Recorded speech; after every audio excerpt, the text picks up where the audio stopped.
particularly in this day and age, you and I met at Don Valley many, many years ago, which has of course been torn down. It must warm the cockles of your heart, particularly on a cold day like this, to open such a fantastic new facility.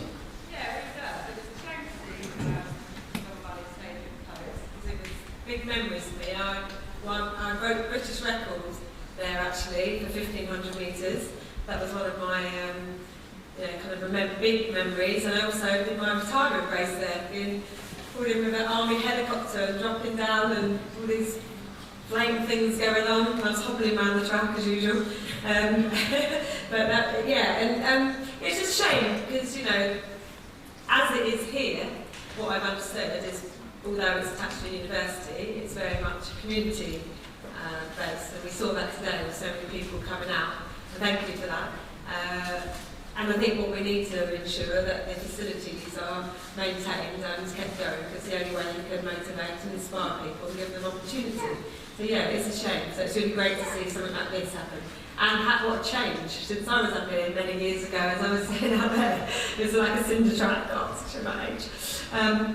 Cinder track and, you know, no splash building, hardly anything here at all actually. The old building that you could see over the top of the new stadium was there.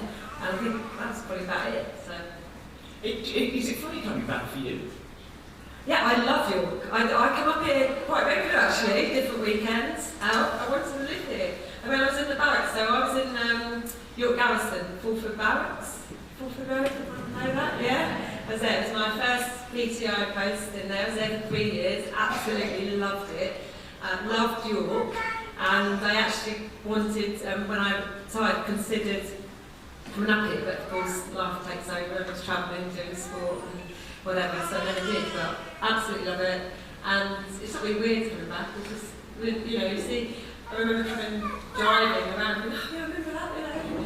The memory's still there, even though it's long years ago. And during your racing time, yeah, you spent quite a bit of time up there. I have to say, when you crossed the line having got, I think it was your second goal, I can't remember if it was the first or second, and you dedicated it to Alison Rose and said, without her keeping my body together, I wouldn't be here. And at which point we were all like, oh, we've got a story, help, we're going to get hold of Alison Rose, she's in Yorkshire. And I'm guessing you spent a fair amount of time up here being treated by her. Yeah, so at least Alison's actually here. Ali, wave. There you go. Let's give her a round of applause.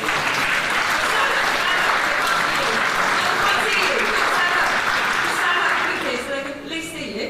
I should say, this woman, not only got you a she's a very important person. Like on and on it goes. Yeah, no, definitely. I think, you know, for me, as a lot of people know my story, I say very briefly, you know, I was injured a lot. There's lots of issues with the whole body. And, you know, when you're trying to perform right at the top level, and there's a fine line between being really fit and competing with the best of the world and stepping over that line and getting ill injured. You know, it's such a fine line. And actually, to be honest, you never really know what that line is, because each year you become different. You know, you train slightly different, you become stronger.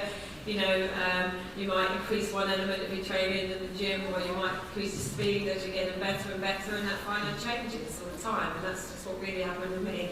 And you need somebody that can patch you up. And in 2004, I needed somebody that wrapped me in cotton wool and didn't let me, and I was stalking her. I literally was stalking her in 2004. She weren't going away from me, and that was it. And, you know, I'm so grateful for that. And like I say it all the time, that, you know, actually, when you win a medal and you get to the pinnacle of your career, it's not really just you. There's so many people behind you, and you know they all deserve a gold medal. I'm not going to give them one of mine, but they deserve a gold medal themselves. I think Alison probably deserves several. Did you consult her before saying, you know what, I think I might run a marathon? I'm sure he's crazy. Probably. I'm actually going to get a nice treatment from her after this. No, do you know what? I mean, I decided in January the 4th that I was actually going to do this marathon. I mean, how mad's that? Why? I don't know. I've been retired for 11 years, believe it or not, and I use running as a way of just keeping fit and integrating it into my, you know, gym work and things, and go for the odd 30-minute run. It's over and done with. And doing this sort of there's a mentality, definitely, to running a long way. I find it extremely hard psychologically running that way. You know, I'm literally clock watching every, couple of minutes. Not even just every couple of miles or so, every couple of minutes, because I just can't get down to my head how much further I've got to go. And, so when I started doing the training, I didn't really think about, physio, massage, ice baths, all of that. That's gone, way gone out of my head. All I wanted after a long run was a hot bubble bath, green tea and a bit of chocolate on the side, and that's it. I can't really thought about it, and I get out of the hot bubble bath and I got walk for 5 days, No one's saying, well, you know better. No. So she probably thinks I'm totally nuts. I think I'm totally nuts. And like I said out there, the moment I run down Pall Mall, see that finish line, you might see me running like a Usain Bolt, just because it's a finish line. That's about the camera's on you at that point. You talked about the 5 charities out there. If we can just sort of touch on 2. Unless people have really done their homework on you, they might not know about the difficulties that you face. So in doing the, for Mind, talking about that, have you found that good if you liked talking about your own issues? Because people are going to ask you, aren't they? Yeah. But also, as you say, you can prove to people what you can still do. Yeah, definitely. It takes a long while to actually have the confidence to be confident, to talk about your own issues and things, but do it in a way that actually hopefully is positive for other people.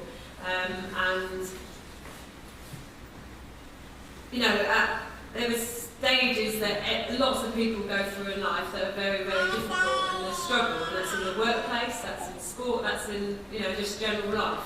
And the thing is, lots of people never, ever, obviously, have a platform to talk about it, to help other people, and equally might not talk about it because, as I said outside, the stigmatism of actually admitting or saying that you don't feel great sometimes can make people have a completely different opinion about who you are. And in the workplace, I can see how hard it is because you don't want to be judged. You don't want people to think you're not good at your job just because you're struggling. Well, there's no correlation to that. Just you personally are struggling doesn't mean you're not good at doing the thing that you wanted to do. And when I was struggling, I actually never told anyone. I didn't tell anyone until I wrote my autobiography, and everyone was totally shocked. And actually, they were a bit annoyed with me, my friends, my family, my parents, you can imagine. Because they said, why didn't you tell us? We would help. But actually, at that point, I've been wanting to be Olympic champion since I was 14. That was my dream. I watched the Olympic Games when I was 14 years old, at home, got goosebumps, went back into school, told my best friends, who are still my best friends today, I'm going to be an Olympic champion. They actually turned around and said, we know we couldn't see anything you're good at, but I was going to be an Olympic champion. And then I joined the military, as I mentioned, when I was just before I was 18. And then I came back into athletics when I was 22 after watching the Olympic Games again, in my back room, in York. Watching a girl that was in the 3,000 metres, it ignited my dream of wanting to be Olympic champion again, and literally my mindset from there, even though I was in the military and that was my priority, definitely, I used to use my leave to go away and compete. The whole mindset, I have to say, the highs and lows of sport are so extreme, they're quite dramatic, so you can get a high because you win a medal and you're in Austria, it's like amazing. You actually didn't believe you'd be there. Example of that is in 2000, I was Sydney Olympic Games. I thought that would be my last Olympic Games. It's going to be the big trio, and I'd had lots of injuries before, just come back on a couple of those, get Chris in perspective.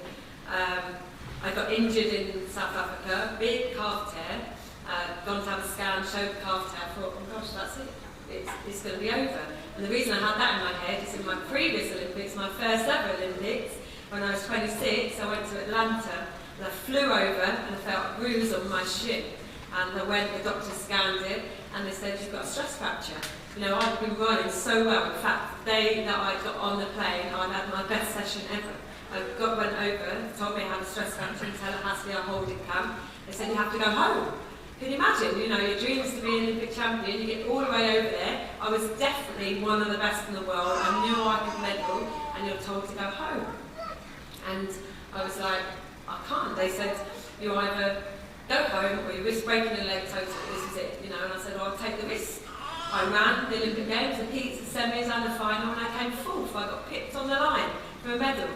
The emotion of, you know, the emotion and obviously the pains of having injections into the actual bone, scratching the bone, the injections and things, that took its toll.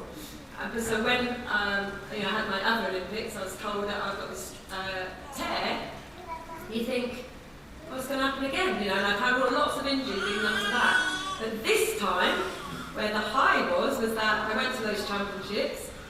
Everyone was just thinking I'd never get to it anyway, got to those championships.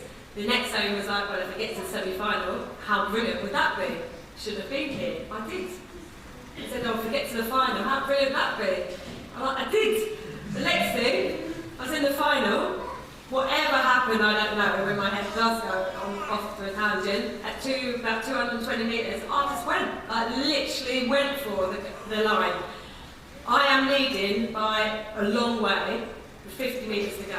I look up at the big screen, and all I could think is, I'm free! You know, it's like that. Not just go for the line. I was just like, ah! You know, and at first it's coming closer and closer to the line, not really thinking, running towards it. Maria Matola come past me, one of the best middle distance runners I've ever been in the world. I'm literally crossing the line. I'm still not really running for the line. I'm still looking at the screen. Stephanie Graff comes past me. Next thing, I get a bronze medal. I was just like, ah! I was like, I couldn't believe it. I literally couldn't believe it. And that's the highs of where there was a low and an extreme high. 3 weeks later, of course, I realised I won gold, so hence why I had to go again for another 4 years. But the lows are as dramatic, because another example, I was favourite to win a World Championships after breaking that British record in Sheffield. I was 5 seconds faster than anyone else in the world for 1500 metres going into those championships by that British record I had. I got a niggle in my Achilles, flew over to Germany, got some treatment, flew in, knew that the Achilles wasn't quite right, but in my head, 5 seconds faster than anyone else, I can do it. I can be world champion. First race, the first day of the championships, the heats, the women's 1500 metres, I completely ruptured my calf and tore my Achilles. I was hobbling down the track in Athens, ironically, and the lows. So the lows and highs so extreme, I had a lot of them, you know, ups and downs, ups and downs. Most of them were highs from getting back from injury and then get a medal, which was like, oh my God, you know. And I mentioned about my worst time of my life was actually in 2003. No one knew about what I was going through. I had a World Championships to focus on. I was getting niggles, I was in the pool, it was just getting so much, you know, because you want it so much. You know, I'd had this burning desire to be this, I always believed, I don't know what it was, you know, you can believe in fate, you can believe in whatever, but I always believed I could be an Olympic champion, and I tried, and I tried, and I tried. And in 2003, I got injured again, 2.5, 3 weeks before the World Championships. Life took its toll, I just couldn't deal with it, and I was in the worst place ever, literally the lowest of my life, and I just didn't want to be there. But, you know, in the back of my head was that the Olympics is a year away, and I had a masseur, it's a doctor and a masseur up in France, broken English, told him what I was going through, the emotional effects, just totally lost it. And they said, but you can't give up now, can you? You've carried on all this time, and you've got 1 year to go, you can't give up. And it kind of got in, but when you're in a black place, dark place, you can't take it in.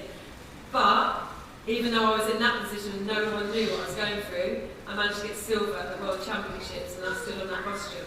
And all I can think of is not one person knows what I'm going through right now, yet I've gone and become silver medalist at World Champions.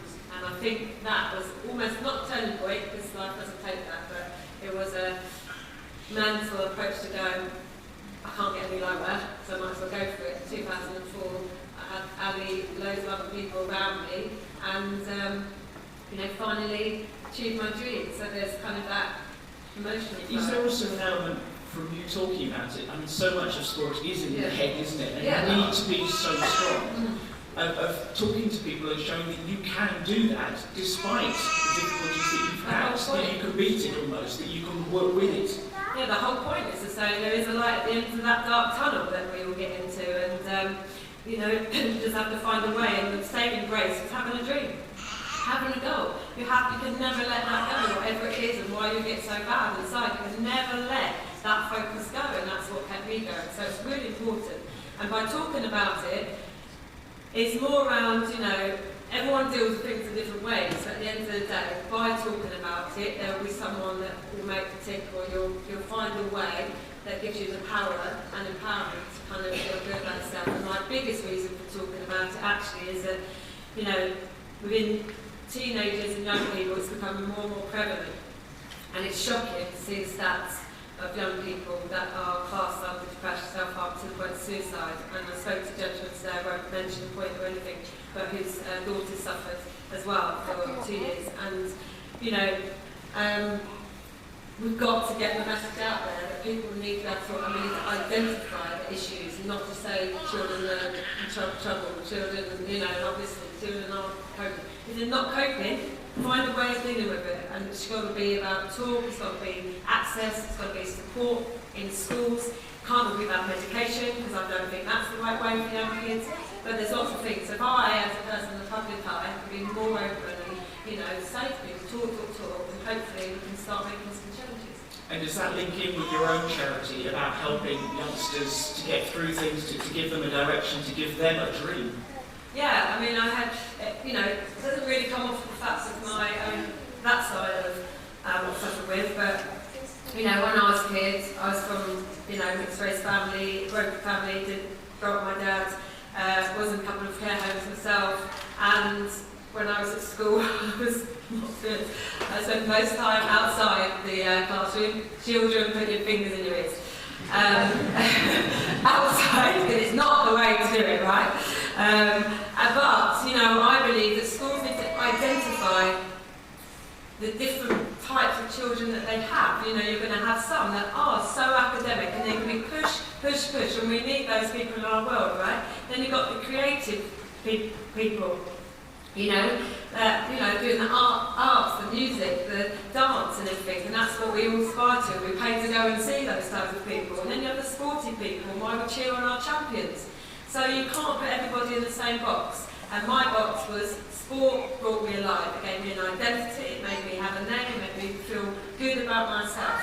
And because of that sort of thing, and my PE teacher, Debbie Page, is still the PE teacher 37 years later. What? So, you know, got me inside and told me, you know, you got to come in the cross country team. I was like, there's no way I'm doing cross country. If anyone knows me, they know wet wind, cold mud, rain doesn't work. Especially when you have afro hair. You go in white plimsolls, high knee socks, a skirt, and a see-through Airtech shirt. Why does that mean that you can do cross country? It doesn't at all. So I was like, no, I'm not doing it. Now I'm doing it. I'm doing it. So I got on the bus, came second, and it was the first time in my life that I felt this power. I hated losing. First time I hated losing. In my mind, that's it. I've got to win the next thing I do. Went down to the athletics track, met my coach Nate Arnold, who I mentioned, and it was that my mum dropped me off and said, better stick at this one, because I tried everything and not lasted at anything, and I'm sure you all can resonate with that, right? Buy all the gear, no idea, give it up, lots of money, that's it, down the drain. They told me that I had to stick at this one, and little did she know that was going to be it. And it was what set me who I wanted to be and why I wanted to be the athlete that I became. And you're rolling the charity out up here now, aren't you? You're starting to spread your wings, so to speak. Yeah, so we want to give, you know, I want our charity to give young people who might be in whatever situation the belief they can be someone. And all these young people that we've worked with, you know, they are the kids, the group of kids that we all think, oh, they're troublemakers, you know, we walk past, we have an opinion of them straight away. They wear their hoodies, you know, they're on the corner, they're sitting on the brick walls. Yeah, they could be causing trouble because they feel bored. They don't think they've got anything to life, these kids. We started, and I wanted them to have what I had, one person who could tell them be good. And we use sporting role models to give them that energy and that, hopefully, that goal to be good. and focus. And we're actually doing some programs here. I was going to ask Dave, just quickly, Dave. So Dave, you work here for us, right? We went this kind of chat today, really. He came up to me and said, have we got a mic? Have we got like a... Yep. You're done. Right, is that right? Dave, do you want to say what we're doing up here? Because you're the best person to... Do you mind standing up? Sorry. I'm from North Yorkshire Sport. We work with the Trust to co-deliver the track programme that Kelly's just talked about. So we've done 3 or 4 so far in Scarborough and 1 in Selby. And then this next year we're planning to do another 1 in Scarborough, another 1 in Selby, and we're hoping to do 1 in York as well. We're in conversations with York Mind. And really the Gale Track programme works with young people who are disengaged, whatever that means. So they might be not in education, employment or training, but equally it's just young people who, for whatever reason, are disengaged. And what the Gale Track programme does is it gives them that chance to feel part of their community again, to feel that other people have gone through some of the things that they're going through. And the beauty of working with the athletes is that Kelly's talked about some of your backed. Every athlete goes through that, as kind of what we do. So it's good for the young people to hear that actually somebody else has gone through some of the things that they're going through. And the impact of the programme really cannot be understated. The difference we've seen in young people from the start, where they are hoodies on, headphones on, don't want to talk to anybody, and at the end of that kind of celebration event at the end of the 8 weeks, and they are just so much more articulate, so much more to talk to people. If anybody wants to see a video of the impact, go to the North Yorkshire Sport website and look at we have a video called Sally's Story, and it's one of the videos we did with the Trust, and you can really see the impact that's had on that particular young lady. It's the same for all of them. As I say, we want to do 1 in York, so if anybody wants to work with us, wants to get involved, then let me know. We'll be happy to do it. Okay? Thank you. We've had a fair few questions sent in, so I'll start trotting through some of these. Mark Harney, how much did serving in the British Army give you the strength, determination to keep going and wanting to win? Mark? Yeah, that's good.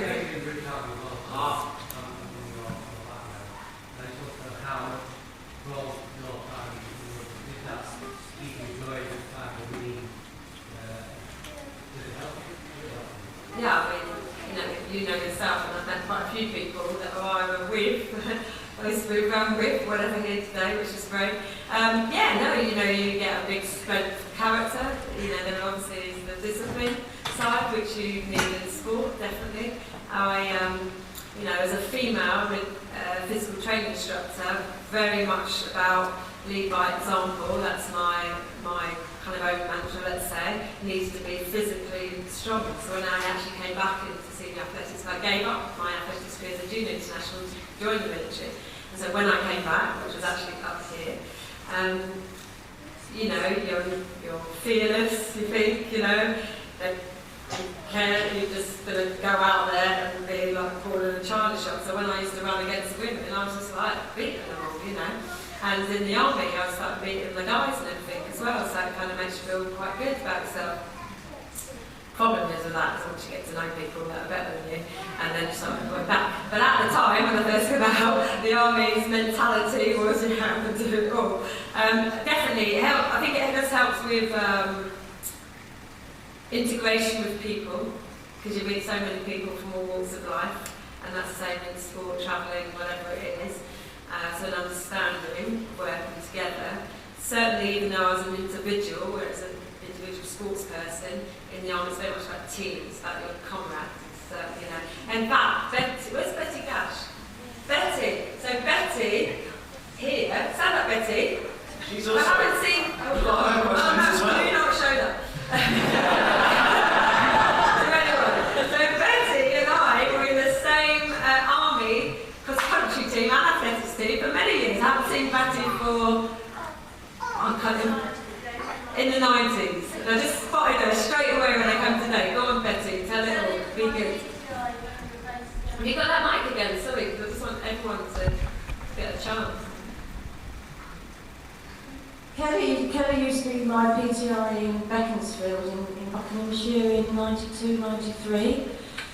That's when I was there, and we often used to do training. And I must mention just one thing. I remember one lunchtime just sitting at work, and I got a phone call, Kelly, Betty, come on, come out for a run, come out for a run. I thought, no, come on, Betty, get out for a run. You know, she made me determined. And actually, one year we came second. Do you remember that? Second in the army athletics. There was only about 6 of us, obviously with Kelly's support, big support. We came second in the army athletics team, which was fantastic. But one thing I do remember, Kelly took us up to one of the civilian training tracks up in London when he was with Middlesex and Middlesex ladies. Middlesex ladies. So I only remember one training session. One thing I did. We did the 400 metres. 3 of us started on the 300 metre mark. Kelly started on the 400 metre. We all started at the same time. And Kelly had caught us up and took us on halfway down the back straight. So basically, she beat us by 150 metres on the 400 metres. Now, I wasn't a bad runner there. I could do 5 minutes for 1,500 metres. So you can see how, it's pretty quick. So I do remember that. But no, sorry. When you've got the mic, I've got 2 questions from you. Do you want to answer them yourself? I've been running on and off for about 42 years. I'm at World's Vets now, in Grimsby, and I've come up this way to see Kelly and to get some photograph. Now, like Kelly, my longest distance, I do up to half a marathon. I would never even consider a marathon, not even as a fun run. So I wouldn't consider it. But I do, people that do marathons, good for you. People have ambitions, or I'll do one, and maybe that, I know Kelly's doing it for charities and her own personal reasons. But as a top athlete, and myself, if I was running a marathon, you must at the back of your mind have a time target that you're aiming at. You must have. Can you share it with us, please? That's the first question. Please. You're not allowed to swear, there are children. I'm very careful today. Betty.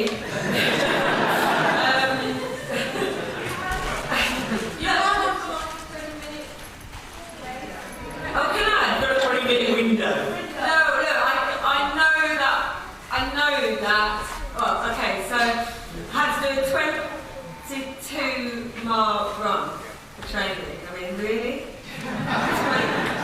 I did it in Germany, and I think I averaged 7:23 miles. The 7:23 average mile. I have no idea what that would relate to, but I can't relate it to a marathon because it's still for much. Now, I'm actually being really realistic about this. I think I'm very erratic, I have to say. So like on the track, I just have to really do sort of pace judgment. So especially leading up to Athens, it's all about 200 metre splits, trying to be even, like literally as even as possible.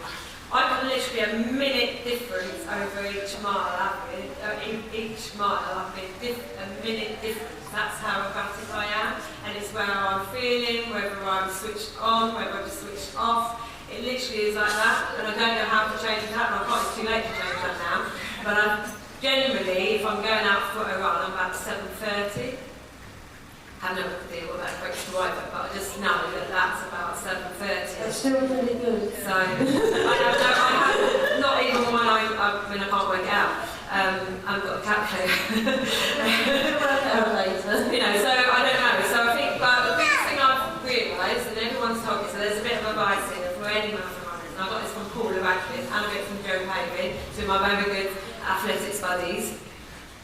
So Paula's advice was at the start, especially, let's take Paula out of the equation. She doesn't run easy anyway, but her advice for other runners is the first, say 5 miles, you have to be so in control. Because as we know, the adrenaline goes, if you've never been in that environment, you get hyped up, you've got Wayward Chapman, you've got the energy, and you're going to feel brilliant. You're going to feel like you're doing world record pace at 5 miles. The that's not going to last. And so what she's told me is take real control over that first thing, and all I'm actually thinking about is I am actually going to put a headset on. First, probably 13 on miles, I need to just keep it in control, because otherwise I will burn out. Because I'm silly, I get like, I can feel really good, and run a 6:55 within the long distance mile, and then the next thing I'm running 8:30, you know, that's how I am. So that, she talked about don't drink so much water on the run because it can dilute you and you're losing sweats, you need electrolytes, so you know, like salts and things like that. So she said, you know, she used to use you know, she was lucky because she had her own bottle put down and have whatever, you know, fluid she'd have in it, but definitely take, if you've got pouches, something that's got electrolyte in and the water combine it. She said most issues, I'm not a doctor at all, but her recollection is most issues of people killing over whatever, actually they're too hydrated. There's lots of salts and things. She also said about making sure, she actually said, and she said this to me because everybody knows, we can all laugh about the trouble she had with going to the toilet. I won't say, if you don't know it, I'm not going to repeat it. But she actually said she started taking Imodium to help combat the issues, and I find that problem. I won't go into too much detail, but if you're going that long run, I mean, you need the loo. So I'm really worried about the whole build-up. So, and she also said, sorry, I don't have time, but she also said with carbo loading, she on a Wednesday starts her carbo loading, so the extra pasta, the extra potatoes, blah, blah, blah, blah, and then towards the Saturday she goes to rice, so it's lighter in the stomach and all of that lot, and then she comes off the fibre totally, you know, quite early on comes off the fibre and things. So it's nice to hear somebody, you know, you take half of it as in, okay, you're talking normal, and half of it is, that's the superhuman, you know, over there. But, you know, it's nice to hear other people. And actually, I have to say, the best way of getting information is on social media. I am getting all of my training tips. I have been blagging this totally. I had to ask people what does tapering for a marathon mean, and they said you have to do 13 miles 3 weeks out. That's a half marathon. How is that tapering? Tell me, I don't know. Betty, if you don't mind, just because we've got quite a few to get on, we're running out of time, if that's all right. It sort of goes with what you say. Jason Nielsen says, what are you looking forward to most about the marathon, other than the finish line? I'm looking forward to that's it, right? You were the games maker, right? Yeah. I'm looking forward to the crowds, you know. The reason I actually decided I'd definitely do it this year is I went to support two friends last year, and I was the one that goes up, and I didn't even know anything about the apps that you can actually follow people and know what mile they're going to be on. I just tried and went, they might be there.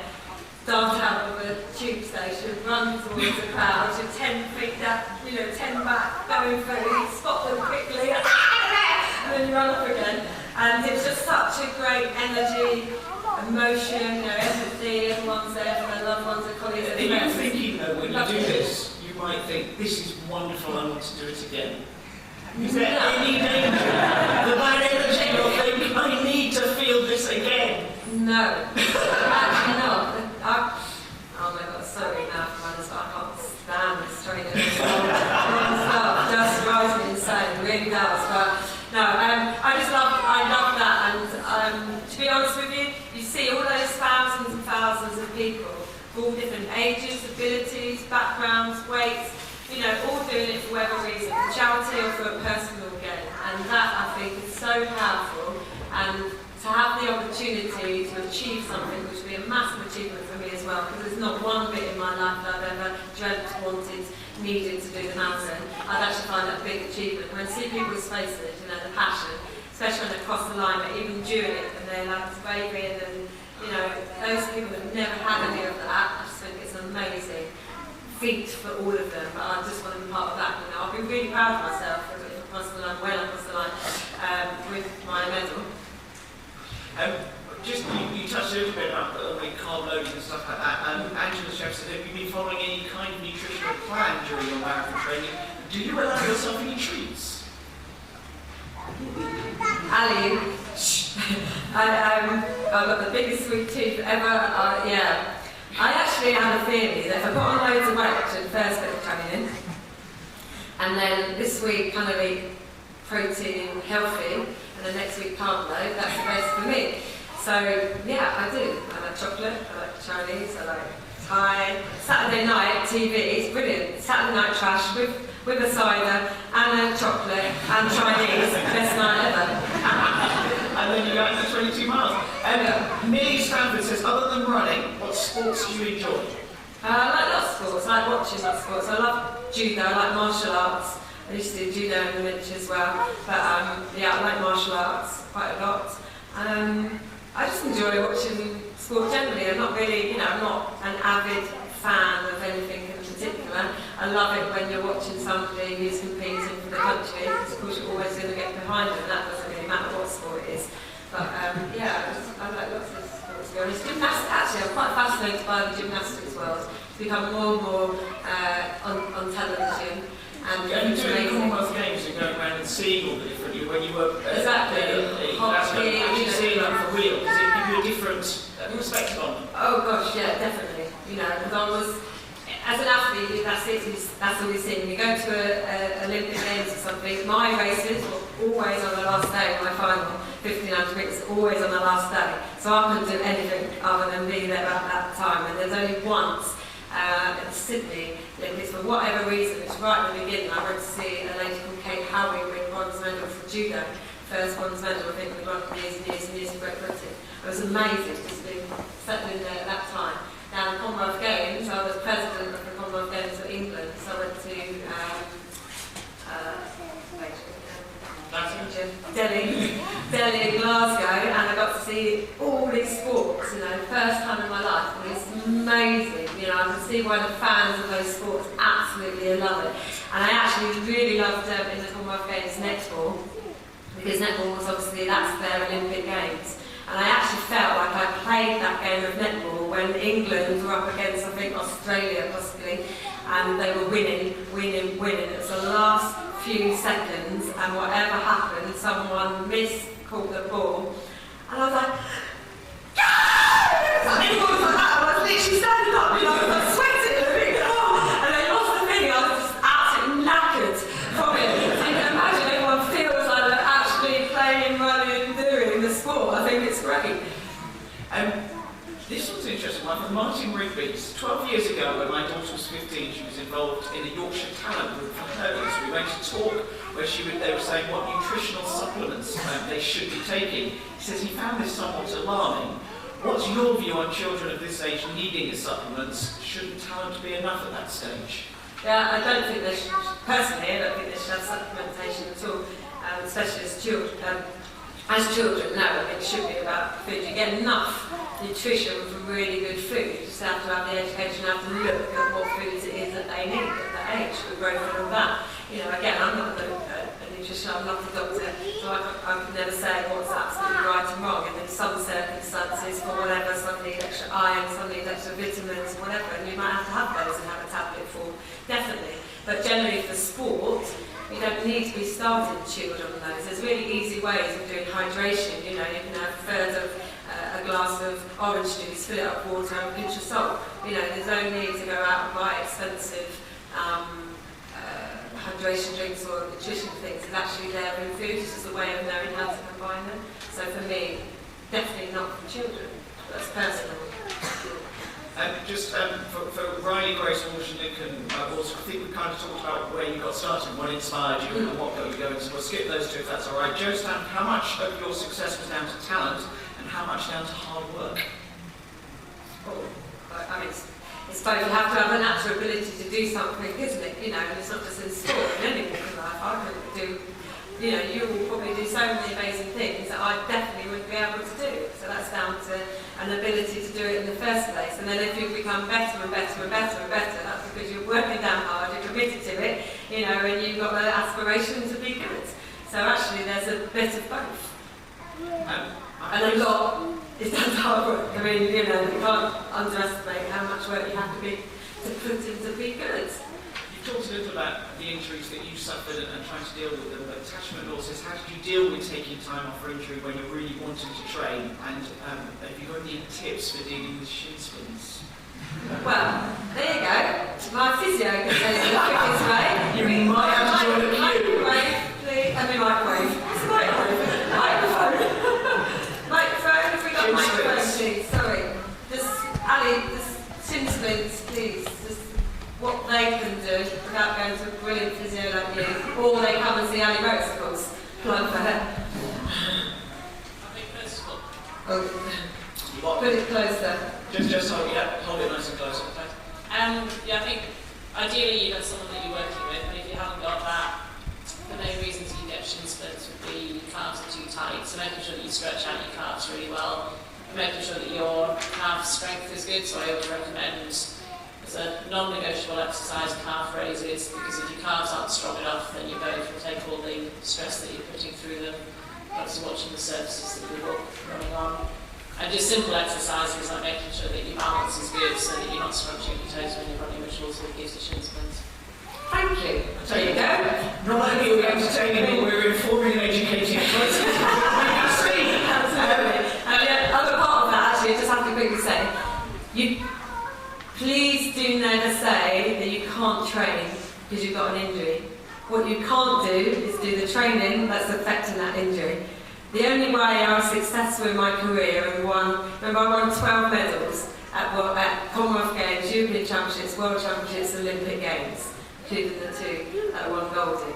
And I would never have been able to get those had I not continued training. What you have to do is find a way of keeping your tones, your cardio up, mental attitude strong by doing other forms of training. So mine, for example, were in a gym. Did a lot more sort of like maybe lighten my weights, and this is specific to me, really just trying to lighten my weights, do lots of reps to keep tones. I'd go in the pool doing aqua run, it's called aqua jogging, I call it water running, sounds a bit better. A buoyancy vest on, you don't touch the ground, and you are simulating the session that you would normally do outside in the pool, but you're shortening the recovery and extending the repetitions. I'd go on a stepper, I'd go on the bike, I'd go on the cross trainer, I'd go on the rowing machine, I do everything possible to stay strong and ready to get back into it. And the people that don't ever really move on or progress or don't reach their full potential is because they don't train when they're injured. Yes, there are certain things, I'm sure Ali was saying, unless you've got a back injury, something that the doctor, you can't literally do it, if it's to do with backs generally, don't take that word of advice, but if it's to do with, a stress fracture or a calf injury or something like that, then that would be my personal opinion, because I've been there and I've done it. This could be an interesting one. Might watch the clock a little bit, but the news this week regarding charging for park runs. Oh. How beneficial could a facility such as the one you just opened be for encouraging activity? Look, for me, you try to look at the other side. It's very easy to quickly, whatever, what they're doing. You try to look at where the common sense might be in charging. That the park run was set up many, many years for the premise of being free to encourage people to come out and stop sedentary lives, styles, be active, bring people together to do that, and it has. And just because it's run by an organisation, it was an organisation that saw the forefront of bringing people out and using parks that are there for public use, that are actually paid by people who are council tax and God knows what else anyway, let's face it. And I think to start charging goes against everything that the park run was meant to be. And unless the council could come up and say, we have a better scheme, a better way of doing this, and we're not going to charge people, then really they need to just not do what they're doing. This is one for those that don't know in Bristol, right? Stoke Parks, I think.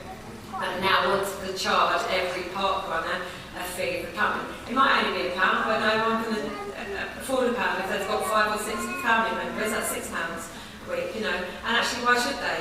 They could go around that park and do the same 5k run there. The park run could carry on running. They could run at the back and say, well, I'm not part of the park run, still do the 5k, follow the route and not pay. So how can you police it? It don't make sense. You can't police it. So don't establish it. And the only way they can then do it is charge the park run a fee and say, every time you come in here, you as an organisation have got to pay the fee. Where all the volunteers are doing it for nothing. Yes, there is a head, and an organisation can't run without people being paid and getting sponsorship sponsorship to the fantastic platform they have on there. You know, the information you get within an hour, you get your stats, you know, where you're at, and it's motivated for people. So for me, it's a wrong decision to start charging the park run. Find another way that you need to get money for that. And actually, when you look, somebody was very clever to look at their maintenance costs, and they don't pay a lot of maintenance for that park. There you go. So it looks on them. And what is your sort of greatest pride, your Olympic success, or the impact of the work of your organisations? You know, I can't compare them. I would be wrong to say I can compare them and say one better than the other. You know, the Olympic Games is my personal dream. Nothing can ever take that away from me. I know what I went through to get those medals, and those medals are coming with me when I'm gone as well. I don't want them hanging up in some you know, museum that people just walk past, brush past. No, they're coming with me. And that's how much they mean. Obviously, the work that I do with young people, as David said, you know, when you see them on day one, and they quite frankly don't want to be there with you, and at the end of the programme, they stand on the stage and looking really smart, talking articulately, and saying that this is the start of my life. You know, there's hardly anything better than that feeling. But I've had some wonderful opportunities in life, but I hope that everyone sees that I also give back a lot, and I want other people to, you know, I want to make a difference to other people as well. So everything I do, I'm proud of with the charity work, with the charity mentoring that I've done in the past, you know, and obviously my own career. So I would never put one on a pedestal. We've overrun already, but have you got 5 minutes, or are you dashing on? I can do 5. Quick open to the floor, because everybody's going to see you. Quick questions. If we just have quick fire questions. One down here.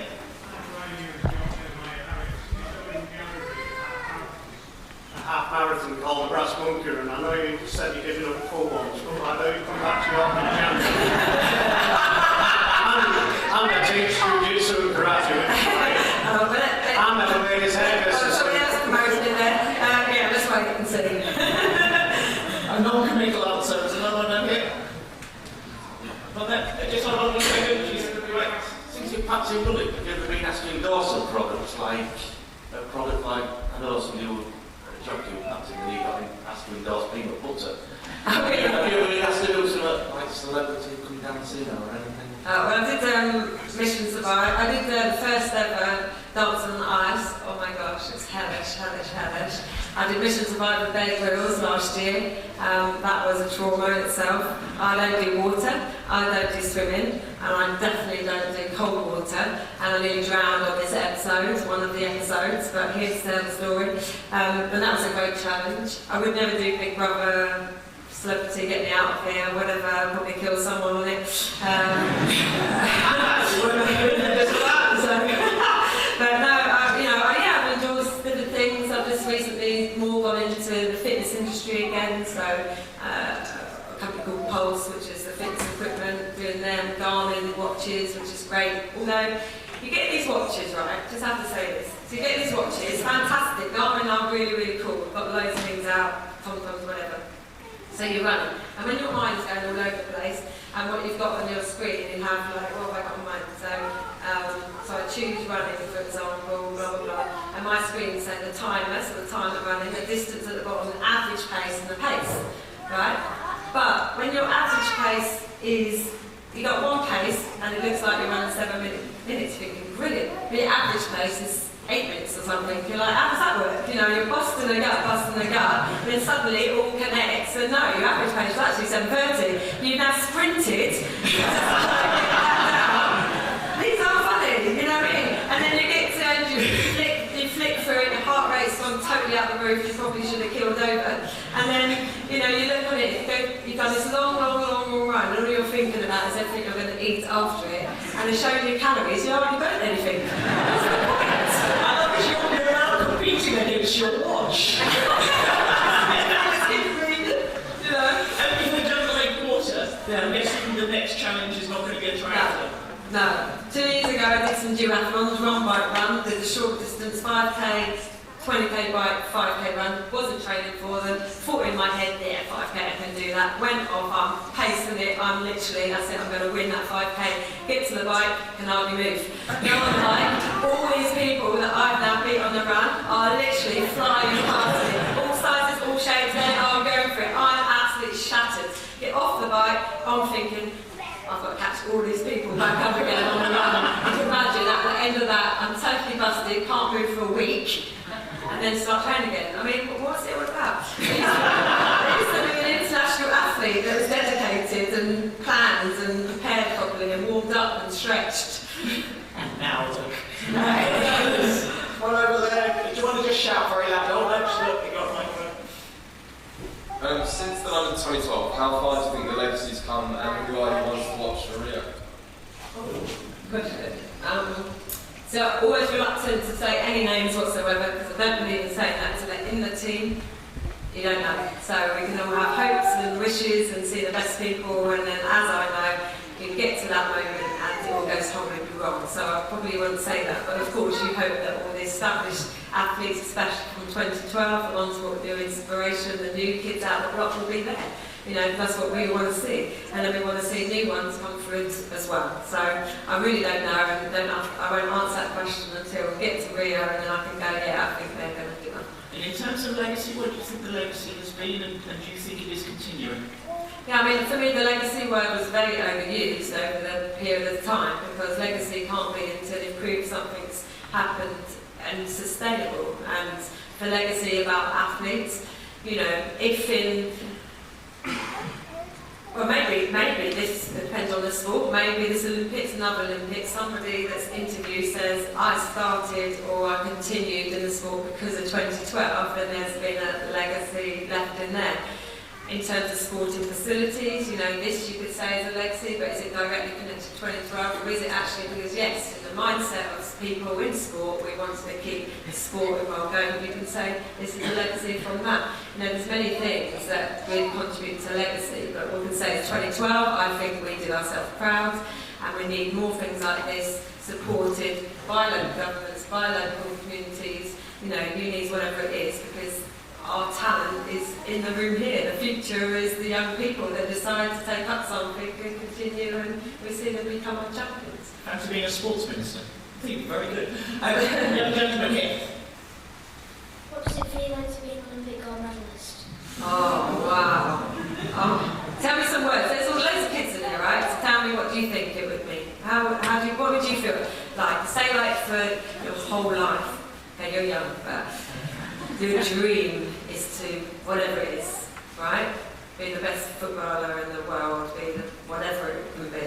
What is your dream? Do you know? Have you got one yet? 1500 metre Olympic gold champion. You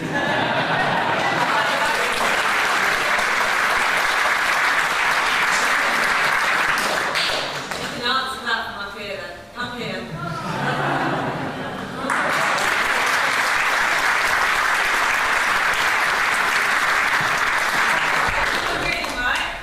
Your dream, you've now achieved it. You've crossed that line and you were Olympic champion. How would you feel? Incredible. Just be amazed and so proud of myself, just beyond limits. There we go.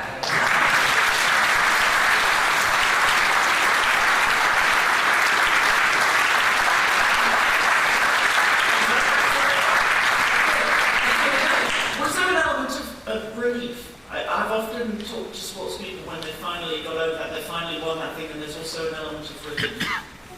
Yeah, well, definitely. You know, if anyone remembers, I couldn't show that. If anyone, when I crossed the line in the 800 metres, I just popped out of my head, which most people will remember. That was because I never dreamt for 1 minute I could be 800 metre champion, but I knew I could win a medal, given my training was brilliant. The first year in 7 years, I'd made injury-free, thanks to Ali. And, you know, I had more confidence than I ever had, and I was just running so well. Everything I believed I could be, without the setbacks, I was being, you know, I was running so fast, so strong, all of that, recovering well. And when I crossed the line the 800 metres, by the fitness of this vest. But when you're in front, a win's a win. It doesn't matter how far. When you're behind, it ain't nice. And so, crossing the line, being totally, I've done it. But then the 1500 metres, I said, when I was 14, that was what I wanted to be. And after everything that you go through, the journeys and everything to try and achieve it, I finally crossed the line and realised I was actually the 1500 metre champion, it was like a ton weight literally came off my shoulders. And I remember sitting in the press conference saying, I can now be me, I can just now be who I want to be, just sort of just Kelly again, rather than this kind of thing. And it was relief. Everything. If you look on YouTube, I don't know if they've got it all properly on YouTube, but you can see it in my face, because you always have it's like a movie, playing back of everything that's happened to you and all the ups and the downs and everything. And stand on the rostrum, I'm very proud to be British, British flag flying, national anthem, no glitter around your neck. It's a moment you never ever forget. And actually, I have to say, and I don't really say this to my people, but when I was 16, I ran in the Mini Youth Olympics in Papendale, Holland. And I did the 800 metres, and it was the first time I'd done 800. I used to be a 1500 metre runner when I was junior. I went in English schools and everything. And I stood on there and I won the gold medal for the 800 metres. And I remember actually saying to myself, when I was 16, on that podium, I wonder if it's ever come true when I grow up, like that. And I remember in the 800 metres, standing there, thinking back to when I was 16, thinking, oh my God, it's actually come true. But you have all that emotion inside. No one sees that or hears it.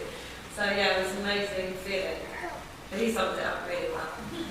I think that's a fantastic place to end.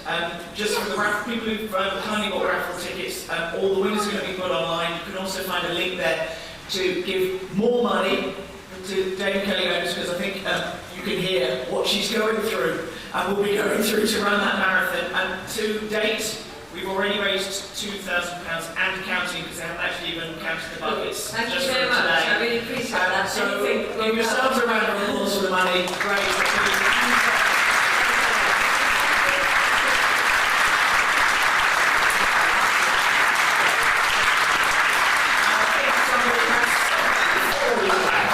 He's disappeared, which normally means he's going to come back with something. There we go.